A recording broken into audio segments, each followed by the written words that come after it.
अस्सलाम वालेकुम, मैं हूं शाहिद हुसैन। इस वक्त सिंध हाई कोर्ट में मौजूद हैं हम और बैरिस्टर हसन खान और दीगर वकला मौजूद हैं। यहाँ पर जो कराची में स्ट्रीट क्राइम की बढ़ती हुई जो वारदातें हैं और उसकी रोकथाम के लिए उन्होंने सिंध हाई कोर्ट से रजू किया था। हसन साहब बहुत शुक्रिया। वारदातें बहुत ज्यादा बढ़ चुकी हैं, तो चीफ जस्टिस की अदालत में आज आपने क्या दलाइल दिए और अब क्या कहा गया आपको? चीफ जस्टिस साहब की कोर्ट के अंदर अल्हम्दुलिल्लाह हमारे दलाइल जो थे उन्होंने प्रॉपर तरीके से सुने, उसके ऊपर उन्होंने फर्दर डायरेक्शंस की हमें यकीन दहानी कराई है। कुछ ऑर्डर्स हैं, आप भी रिपोर्टिंग माशाल्लाह से कोर्ट में कर रहे थे, तो आपका भी मैं मशकूर हूँ। आपके जो आपने चीज़ें स्टेप्स हमारे साथ मिलके आप मीडिया का रोल था, उनका मैं दिली मशकूर हूँ। तो उन्होंने हमें कुछ ऑर्डर्स की कंप्लाइंस का आज कहा है कि ये वाले जो सुप्रीम कोर्ट का हमने हवाला दिया था, सुप्रीम कोर्ट के ऑर्डर को उन्होंने कहा है कि हमारे पास आप लेकर आए फौरी तौर पे, और उसके ऊपर फिर ये है कि समाअत को उन्होंने अर्ली डेट तक मुलतवी। सुप्रीम कोर्ट का ऑर्डर क्या था जिसका आपने हवाला दिया? देखिए, सुप्रीम कोर्ट का 20 अप्रैल 2018 का सुप्रीम कोर्ट लाहौर रजिस्ट्री के अंदर मियां साकिब निसार साहब ने एक सो मोटो लिया था, और उस सो मोटो के अंदर उन्होंने कहा था कि जो वीआईपी मूवमेंट आपको पता है बहुत इंक्रीज हो गई थी, सोशल मीडिया पे उसका बड़ा वावेला था। तो उन्होंने कहा था जो वीआईपी मूवमेंट्स हैं उनको खत्म करके ये एमपीएज, एमएनएज, उनके बच्चे, उनकी बीवी, उनके जो दूसरे लोग थे, उनके जो लोग हैं, तमाम की वीआईपी मूवमेंट्स को रोल बैक करें, उनकी सिक्योरिटी वापस लें। और एक कमेटी बना दी थी जिसके सरबराह कमिश्नर कराची को बनाया था, उसमें कुछ हमारे हसास इदारों के भी ऑफिशियल्स मौजूद थे, और उनके हेडेड पे एक कमेटी बनाई थी और कहा था ये जायजा लेके सिक्योरिटी प्रोवाइड करेंगी। लेकिन उस पर जब तक वो थे, ऑर्डर की कंप्लायंस हुई है, उसके बाद ऑर्डर की कंप्लायंस नहीं हुई है। जब तक कानूनी नुकात से ये होना चाहिए कि जो एक जजमेंट या ऑर्डर सुप्रीम कोर्ट का आ जाए तो वो सीट पर हो या ना हो, ऑफिस अज्यूम करें या ऑफिस अज्यूम ना करें, उसकी compliance with in the immediate effect के साथ साथ अंटिल फर्दर ऑर्डर तक होनी चाहिए। और ऑर्डर की अगर कंप्लायंस ना हो रही है तो इसका मतलब समझें कि वो कंटेम्प्ट के अंदर जा रहे हैं। हमने आज चीफ जस्टिस साहब को ये भी बताया कि सर एडिशनल आईजी को और आईजी को इन पर्सन बुलाएं, उनसे पूछें जरा एक साल के अंदर सफिशिएंट डॉक्यूमेंट्स के साथ कि उन्होंने क्या मेजर्स लिए, और पूरे कराची की नफरी की डिटेल मांगी है कि हमें पता तो लगे कि कराची के अंदर जो 3.5 करोड़ का शहर है, 3 करोड़ का भी चले आप रख लें, एक शहर है, उसके अंदर कितने पुलिस वाले, हमें तो पता ही नहीं है ना। फिर कितने पुलिस वाले सिंध हाउस इस्लामाबाद में डिप्लॉय हैं, कितने पुलिस वाले दूसरे शहरों के अंदर नफरी कम होने के बाइस गए हुए। तो ये सारी प्रेयर हम लेकर गए, और हमने ये कहा है कि अगर एफआईआर नहीं कटती है, उसकी एनसी नहीं कटवाई जाती, तो इलाके एसएचओ के खिलाफ आईजी जो है मुकदमा करने का एसएसपी को डायरेक्शन पास करे। अल्हम्दुलिल्लाह समाअत को पूरी तरीके से सुना गया है। एडवोकेट शेख साकिब है मेरे साथ, हम और दोनों मिलकर तमाम कानूनी नुकात का पहलू ले रहे हैं। नौजवाना ने महाजिर के प्लेटफॉर्म से फाइज भाई हैं, ये लोग जो हमारी डेली टू डेली राब्ते हैं पब्लिक से, पब्लिक में मोबिलाइजेशन बहुत बड़ी हुई है, और पब्लिक इसके अंदर एक इश्तियाल पाया जा रहा है पब्लिक में, और पब्लिक कह रही है कि अगर कहीं और से फैसला नहीं होगा तो फिर हम रोड पे फैसला करें। अच्छा, आपने कई ऐसे डकैती की वारदातें थी जिनके आपने हवाले दिए कि स्टूडेंट्स को फला जगह पर मार दिया गया और अब तक कोई कार्रवाई नहीं हुई। कौन कौन से आपने हवाले दिए जो दरखास्त में कहा गया कि? मैंने सना तारिक नाम की एक लड़की का हवाला दिया, जौहर में उसको जनवरी 2023 के अंदर कत्ल किया गया था, शॉट डेड हुई थी वो। और ब्लॉक 14 फेडरल एरिया के अंदर फहद नामी लड़के को मारा है शाहिद भाई, और उसको इतनी बुरी तरीके से मारा है, जब वॉलेट उसका रिकवर हुआ है तो वॉलेट में सिर्फ 1190 रुपए थे उसके, वो पूरे दिन की उसकी आमदनी थी। जो लड़का पाकिस्तान टूर के लिए अपने पैसे जमा कर रहा था, तो मतलब कि इस मुल्क में, इस बिलखुसूस शहर के अंदर जो एक आईजी नाअहल, एक नाअहल एडिशनल आईजी, जो एक मैं कहूं कि ये कराची से रेसिस्ट एडिशनल आईजी है, जिसने ये बयान ऑन द रिकॉर्ड दिया था कि कराची वाले अपने मुजरिम खुद हैं, कराची वाले जो हैं वो खुद वावेला करते हैं, क्राइम न्यूयॉर्क में भी हो रहा है, क्राइम लंदन में भी हो रहा है, क्राइम दूसरे शहरों में। तो उनको ये बताएं आप अपने चैनल के तवज्जुह से थ्रू, जो 12 बजे के बाद अपने ठंडे कमरों में नजर आएंगे, अभी तो सो रहे होंगे, लेकिन जब उठें तो उनको बताइएगा कि कराची बाकी जिन शहरों का हवाला दिया वहाँ कम्युनिटी पुलिस का निजाम है, वहाँ लोकल पुलिसिंग सिस्टम है, वहां पर जो है कम्युनिटी पुलिस का सिस्टम है, लोकल पेट्रोलिंग सिस्टम है। यहाँ आप बताएं, जुम्मे के बाद आईजी साहब आपको कराची शहर में नजर आते हैं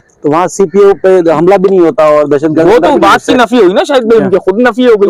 तो उसके बाद अब क्या मामला है कि अब कौन कौन से ऑर्डर हैं जो आप सिंध हाई कोर्ट में रखेंगे, तो आपको लग रहा है क्या रिलीफ मिलेगा? जो एक मेजर ऑर्डर है, जो आप कह लें एक फर्स्ट इंप्रेशन ऑर्डर जिसको आप कह लें, वो ऑनरेबल सुप्रीम कोर्ट का 20 अप्रैल 2018 का ऑर्डर है, वो लेकर हम जाएंगे। तो इंशाल्लाह हमें यकीन है चीफ जस्टिस साहब ने जिस तरह आज हमारी बात को सुना है, वो इंसाफ भी पूरी कौम को फराहम करेंगे, कराचीइट्स को फराहम करेंगे और इंशाल्लाह उनको इन पर्सन कानून के कटहरे में भी अच्छा, यहाँ पर एक तो ये कि कराची में गैर मुल्कियों की भरमार है। आपको पता है कि पुलिस खुद एतराफ करती है कि 99% वारदातें ऐसी होती है जो कराची वाले नहीं है, बाहर से लोग आते हैं वारदात करके चले जाते हैं। दूसरा, आपने 15 का हवाला दिया, आपने सीसीटीवी कैमरास का हवाला दिया, तो उसमें आपने पिटीशन में क्या लिखा है जो अदालत में आपने? पिटीशन के अंदर मैंने लिखा है सेफ सिटी प्रोजेक्ट को सिंध गवर्नमेंट ने जो 2013 में बनाया था, इनिशिएट लिया था, उसको बहाल किया जाए। वो बहाल नहीं है। डीआईजी को कमरा अलॉट कर दिया, बेचारे के पास ना हमला है वहां के सेफ सिटी प्रोजेक्ट वाले के पास, ना उसके पास तादाद है। सीसीटीवी कैमरा सारे खराब पड़े हुए हैं। शारे फैसल के सीसीटीवी कैमरास क्यों चल रहे हैं? क्योंकि वो कैंटोनमेंट बोर्ड का एरिया आता है। उसके अलावा आधे शहर के सीसीटीवी खराब है, कोई सेफ सिटी प्रोजेक्ट का निजाम नहीं। हमने कहा उसकी रेस्टोरेशन होनी चाहिए।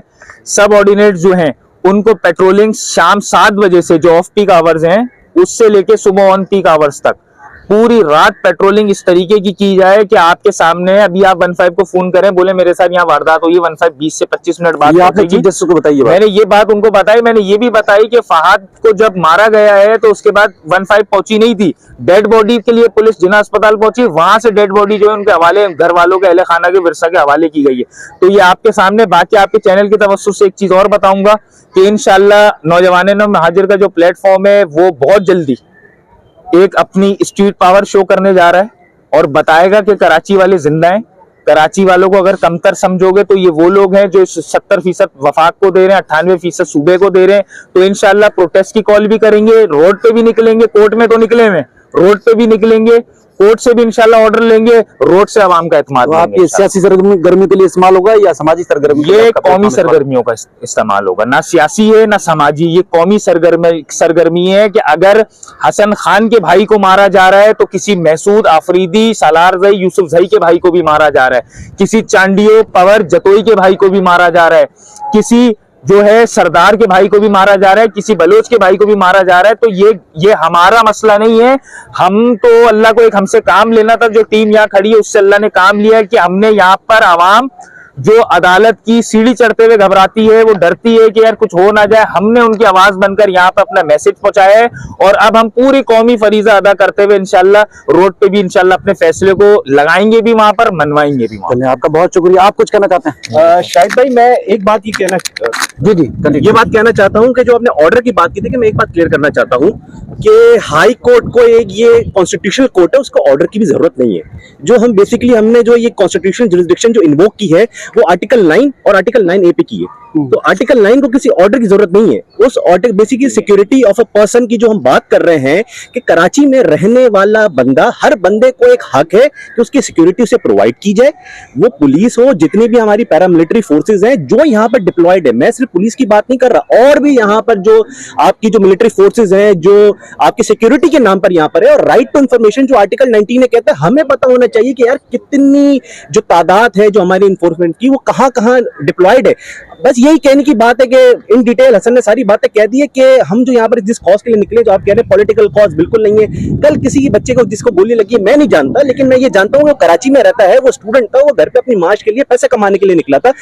कल किसी और को लगी है, आज किसी और को लगेगी। तो हमारा कहना है कि हमारे जो मीडिया के भाई हैं, जितने भी, हम सब आपको कहते हैं कि हमारा साथ दे आके, ताकि इस कॉज में सबके लिए बेहतरी हो। बहुत आपका बहुत शुक्रिया। आप क्या कहना चाह रहे हैं? क्योंकि यहाँ पर सूरत हाल ये देखने में आती है कि जबरी जब गुमशुदगियां होती हैं, उसके बाद फिर इसी तरह की वारदातें होती हैं। मुख्तलिफ सियासी जमातें अपने सियासी जो मकासद है उसके लिए तो इस्तेमाल करते हैं, लेकिन हकीकतन कोई नहीं निकलता। आज भी कोर्ट में जब समाअत थी तो कोई भी सियासी जमात अपने वर्कर्स जिनके नाम पर लोग लापता, वो उनको सपोर्ट करने के लिए ना वकील थे ना वो सियासी जमातें थी। देखें, ये तो इस बात की दलील है कि हमारा जो कॉज है वो ना जमाती है ना सियासी है, और ये 100% कौमी कॉज है कि इसमें झोंकियों भी इस हादसे का शिकार हो रहे हैं, और सिद्दीकी भी शिकार हो रहे हैं, जलवानी भी शिकार हो रहे हैं, खटक भी शिकार हो रहे हैं। इस शहर का ये एक कौमी मसला बन गया है कि इसको लूटने पे सब तैयार हैं, और लूटते हुए इतने बददिल हो गए हैं कि उन्हें ये फर्क नहीं पड़ रहा कि किसी 16 साल के नौजवान को मौत की घाट उतार रहे हैं, किसी खातून की हर्जासराई कर रहे हैं, उससे होने वाली जो जज्बात हैं उसको मजरू कर रहे हैं। तो नौजवाना ने महाजिर के प्लेटफॉर्म से हम यहाँ बसने वाली तमाम कौमियतों के लिए, पाकिस्तान हिंदुस्तान के किसी भी इलाके से ताल्लुक रखते हो, इस शहर के लिए बाहर निकलें। और पहला अमल हमारा ये साबित करता है कि हम इस मुल्क के आईन पर, कानून पर यकीन करते हैं, इसलिए हमने अदालतों के दरवाजे खटखटाए। लेकिन इंशाल्लाह अदालती जंग के साथ साथ, जैसे मुझसे पहले आने वालों ने बताया कि हम जिस तरह 24 दिसंबर को एक अवामी समंदर शहर की सड़कों पे आता है, तो हम मसाइल पे भी शहर के खामोश नहीं रहेंगे। इंशाल्लाह उम्मीद पूरी है कि अदालतें हमें इंसाफ देंगी और उसके साथ साथ हम इसका अरबाब इख्तियार और इख्तियार से मुतालबात को बेहतर बनाने के लिए इंशाल्लाह सड़कों पे भी इस शहर के लोगों को लेके आएंगे और अपने मुतालबात को मनवाएंगे इंशाल्लाह। आपका बहुत शुक्रिया। वैसे पुलिस इस बात का एतराफ़ करती है कि तकरीबन 80,000 से ज्यादा वारदातें हर साल होती हैं, लेकिन 99% मुलजमान जो है पुलिस की नाक तफ्तीश की वजह से छूट जाते हैं, उनको सजाएं नहीं हो पाती। ये एडिशनल IG कराची जो है जावेद आला मोडो भी सिंध हाई कोर्ट में एतराफ़ कर चुके हैं। बाकी अदालत का जो सुप्रीम कोर्ट का हुक्मनामा था वो अदालत ने तलब किया है बैरिस्टर हसन खान साहब से। अब अहम समात पर जो स्ट्रीट क्राइम की वारदातें जो बढ़ चुकी हैं उनकी रोकथाम के लिए उम्मीद है कि chief justice Sindh high court अहकाम जारी करेंगे।